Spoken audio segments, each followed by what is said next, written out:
पाहण्यासाठी किती वाजले हे पाहण्यासाठी कुठे पाहतो? बरोबर,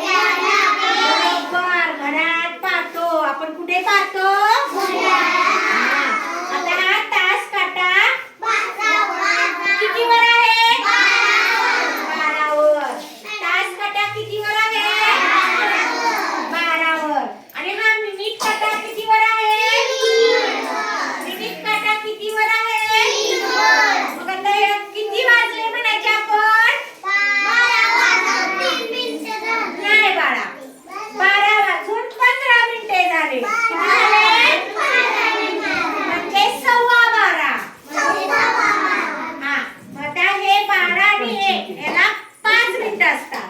परत 1 ते 2 10 झाले आणि 2 ते 3 म्हणजे 12 ते 3 15 मिनिटे झाले. 12 वाजून 15 मिनिटे. किती झाले? 15 मिनिटे. हा, म्हणजे 12:15. आपण किती म्हणतो? 12:15. समजलं का सगळ्यांना? हो, छान, व्हेरी गुड.